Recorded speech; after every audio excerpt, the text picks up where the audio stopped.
Parodin est un jeu composé de défis progressifs, de logique et de calcul sur fond de mythologie nordique. Il y a une dominante culturelle et c'est axé aussi sur le calcul mental sur 3 opérations.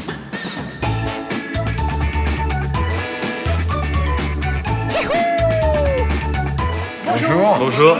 Antonin Bocara. Moi, je travaille en tant qu'auteur pour différents éditeurs. Alors, donc là, je vais vous présenter Parodin. C'est un jeu solo. Okay, je joue tout seul. Alors, en réalité, c'est tout seul et plus, parce que très vite, les gens aiment bien s'aider. Okay, les enfants, comme pas les enfants. Okay, là, c'est pas un jeu qui est réservé qu'aux enfants du tout. Okay, il y a beaucoup d'adultes qui y jouent. Donc, qu'est-ce que ça va être ? Il y a 2 versions du jeu. La véritable version, enfin pas la véritable version commercialisée du jeu, c'est celle-là. C'est-à-dire c'est un petit jeu format voyage, ok, qu'on prend dans le train en général. Et après en animation, ok, on a cette version géante. Voilà. Donc comment ça va marcher ? Alors dans Parodin, ce qu'on a essayé de travailler, en fait moi j'ai fait littéraire. Et je me suis fait pas mal chambrer sur les maths et tout. Alors que j'aime bien les maths en plus. Mais j'étais pas un très très bon. Et donc, j'avais envie de faire un jeu sur les maths, mais justement pas venant d'un matheux, et sur la logique. Et un jour, j'étais chez moi en coloc avec mon petit frère, et j'avais des dés dans la main. Je réfléchissais, et je les ai lancés simplement, et j'ai essayé de les répartir en 2 tas égaux. Juste ça. Ok ? Même somme totale d'un côté, même somme totale de l'autre. J'appelle mon petit frère, je dis, c'est marrant déjà à faire ça, tu vois, regarde, finalement... Mon petit frère me fait oui, bon, c'est marrant, mais on compte tout, on divise par 2 et c'est facile. Ah oui, t'as raison. Mais je dis, il y a quand même un truc marrant. Je réfléchis, je me dis, oui, mais attends, si c'est pas des dés normaux, si c'est pas des 1, 2, 3, 4, 5, 6, si c'est des dés qui interagissent entre eux. C'est-à-dire, s'il y en a un que je mets avec un autre, par exemple, il annule celui-là. Et je fais la même chose, j'ai des boîtes de jeux, je prends des dés d'un autre jeu, je viens voir. Ah oui, là, c'est pas mal, là. Et là, on passe toute la soirée à jouer sur ça.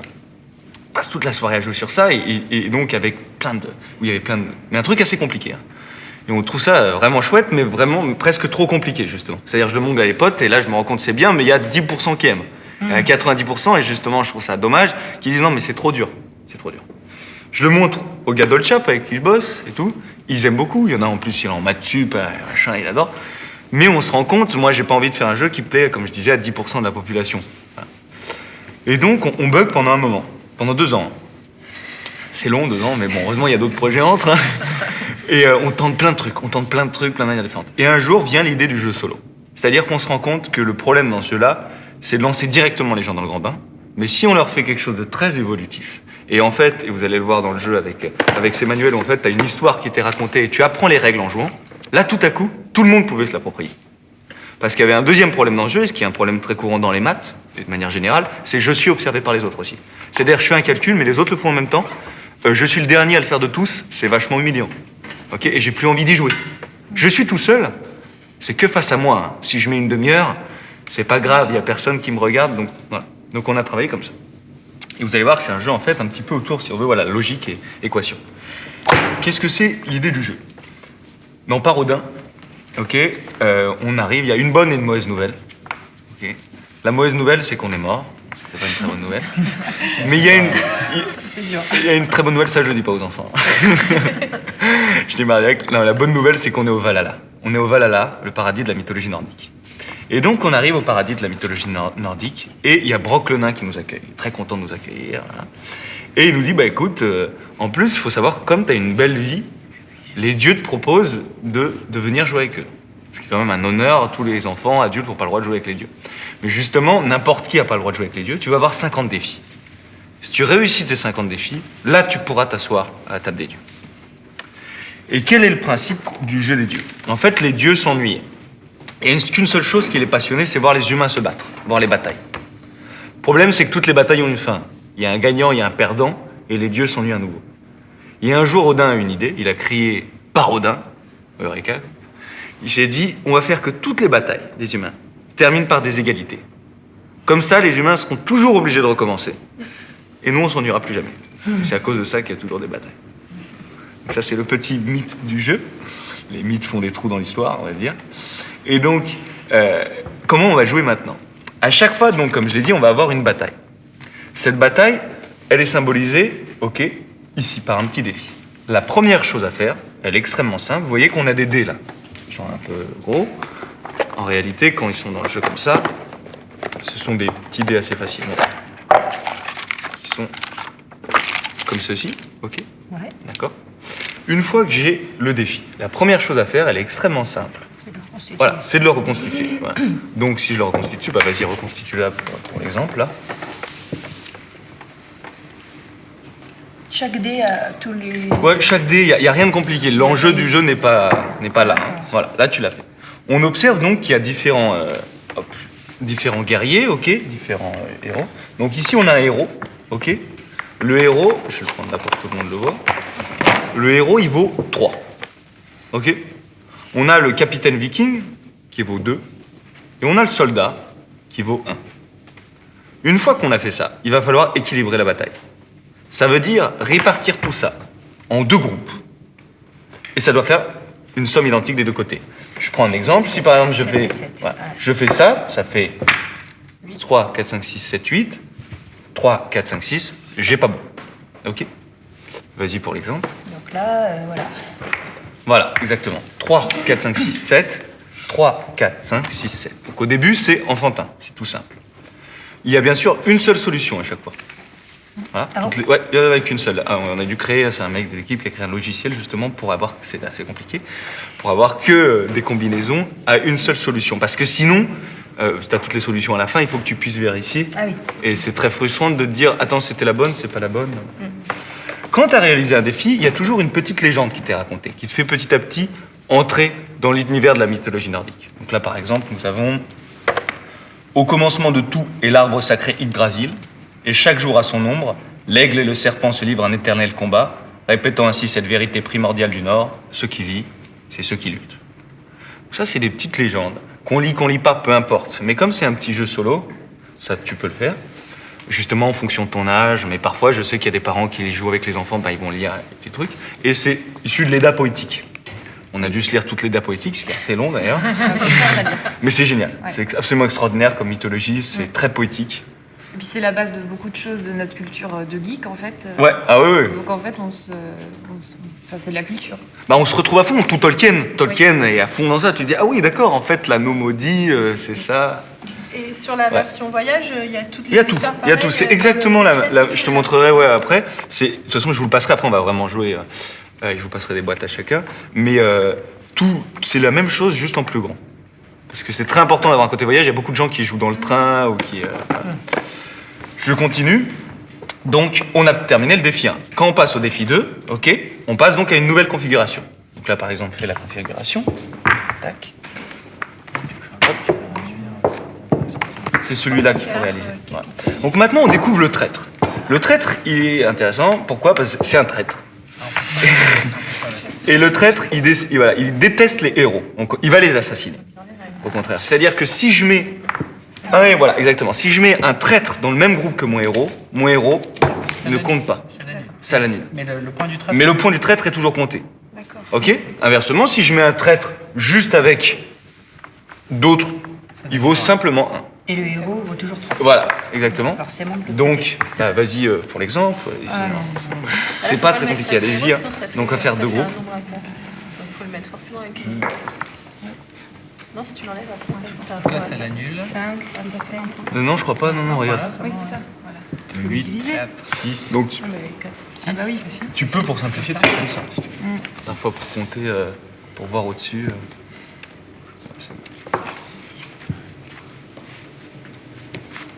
Donc là, 5 à 5. 6. Non, 6. Parce que lui, il s'annule du coup. Là, ça compte 1. donc là, par exemple, Oui, c'est Le vrai. traître compte. Là. 6. Ouais.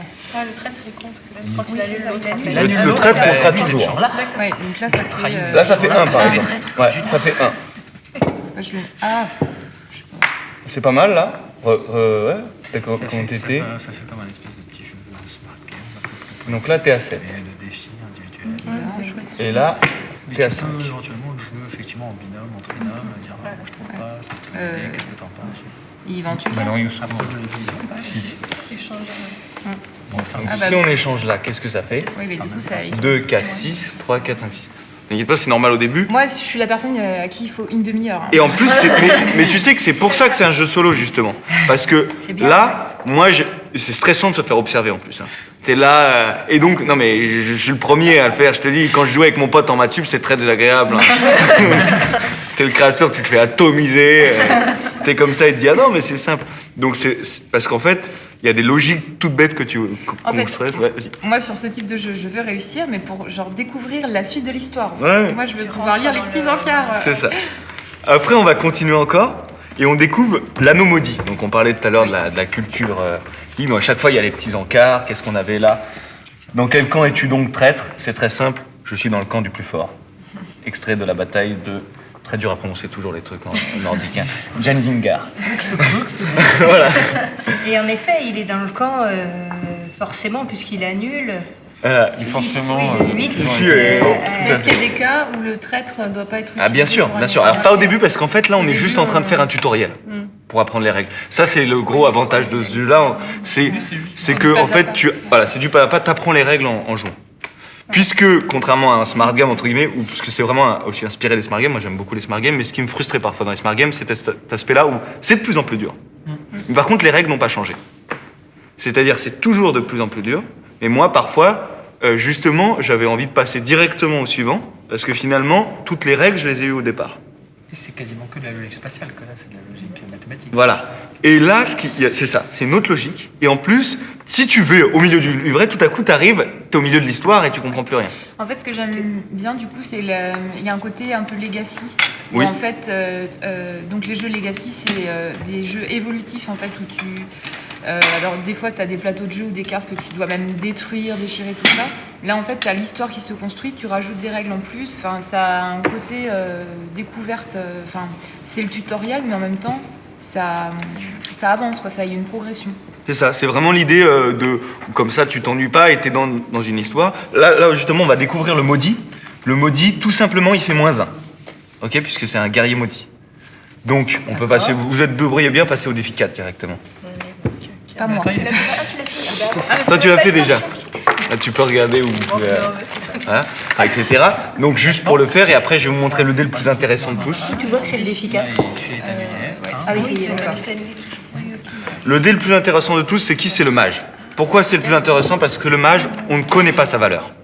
Et c'est là où le jeu va véritablement... Enfin, entre guillemets, véritablement commencer. C'est une erreur de dire ça, parce que justement, on a des écoles primaires.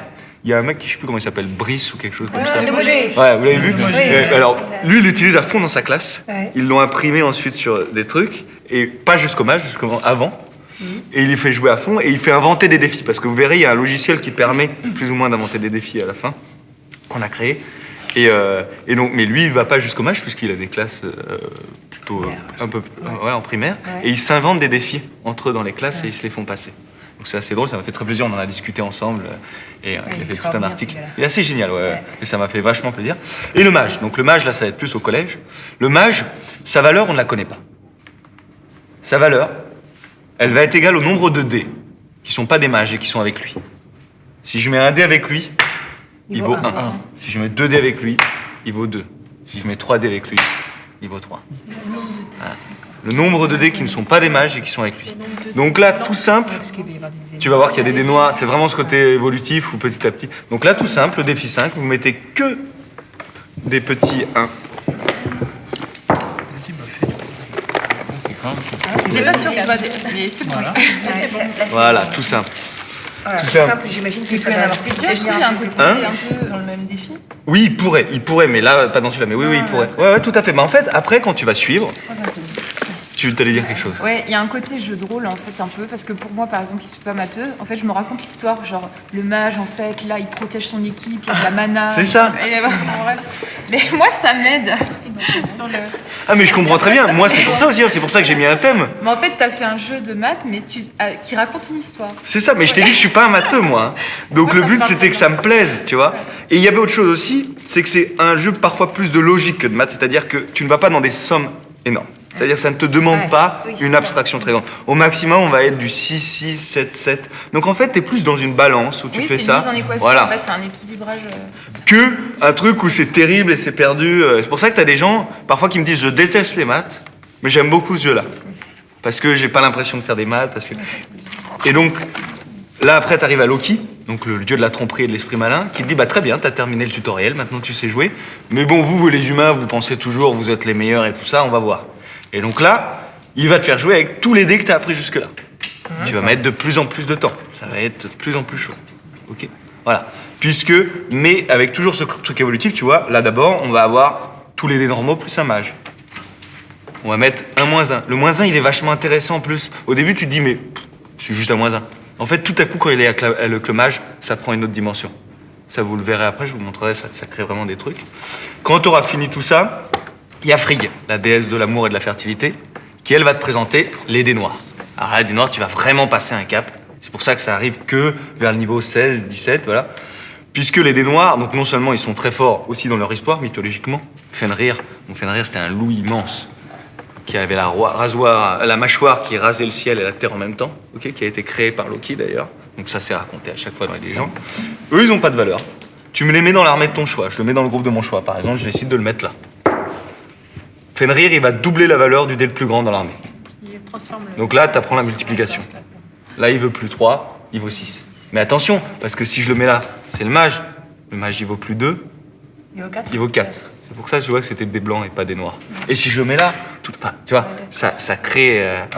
Mais là, ça te paraît très bizarre. Mais n'oublions pas qu'on est au niveau 16. Ça, tu l'as pas tout de suite. Si tu l'avais tout de suite, c'est là où je te dis au début, on a bugué pendant 2 ans, parce que quand tu mets ça tout de suite, c'est horrible, c'est indigeste. Ça, tu le fais au bout... Quand t'as maîtrisé... Quand t'as maîtrisé, en général, tu as le jeu depuis 3 semaines, hein, à peu près. Tu vois, parce que t'en fais un peu chaque jour. Ou, Et ça, tu vas en avoir plein de différents.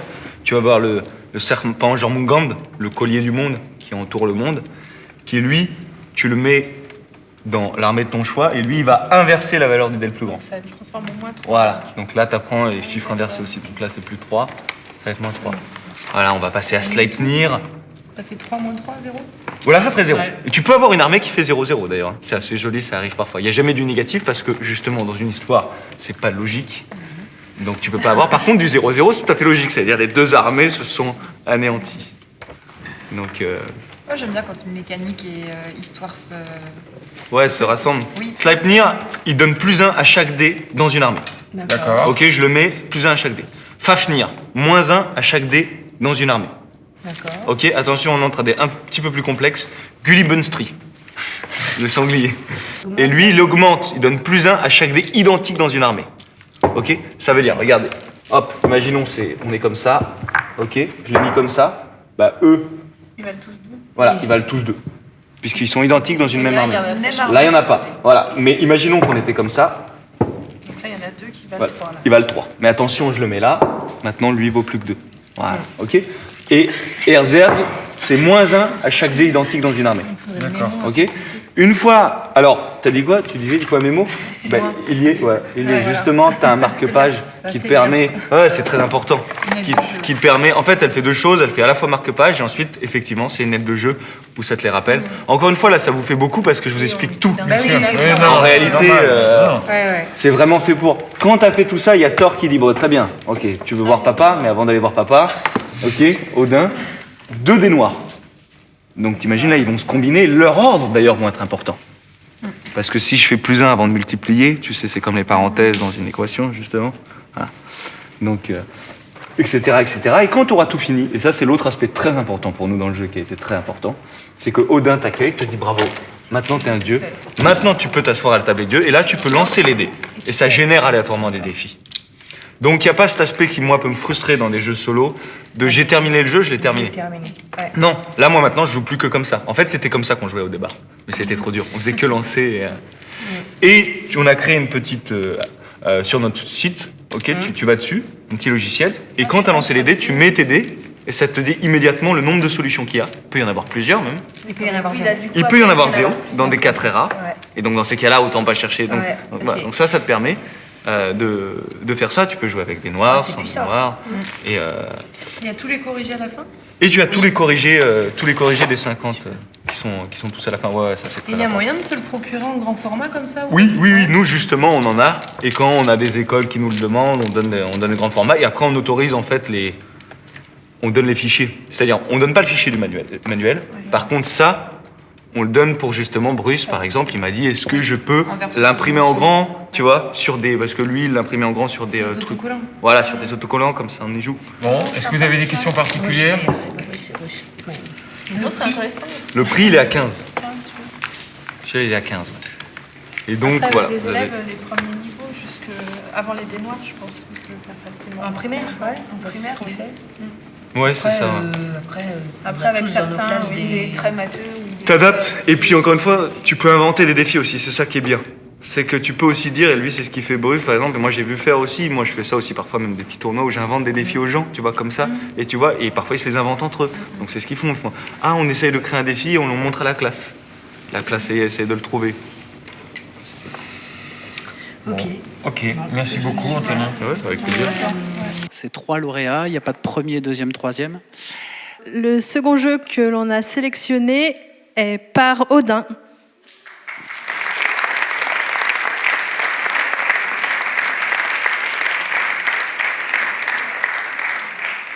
Donc on a beaucoup aimé la mécanique de jeu, le fait qu'il soit assez évolutif, assez progressif. Donc c'est un jeu qui à l'origine se joue à un joueur, mais qui peut facilement être adapté pour être utilisé en classe à plusieurs, voire sous forme de petits défis.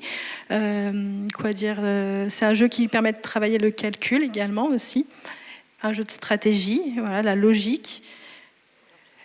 Et il y avait toute une histoire aussi autour de la mythologie nordique. L'habillage du jeu était aussi très bien pensé et très sympathique.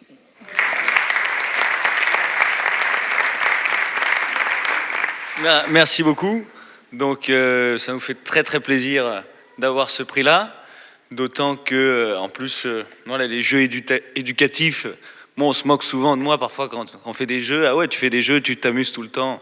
Ouais, tu t'amuses et en même temps justement c'est du travail et ça peut faire travailler. Et tout le défi de ce jeu-là est qu'on a, donc je suis l'auteur de ce jeu-là, mais il y a le reste de l'équipe qui est en partie là et on a travaillé tous ensemble. C'était de faire un jeu de maths pour ceux notamment qui n'aiment pas forcément les maths ou qui ne sont pas très bons en maths, ce qui est mon cas. Et donc je crois qu'on a à peu près réussi et donc voilà, ça fait plaisir.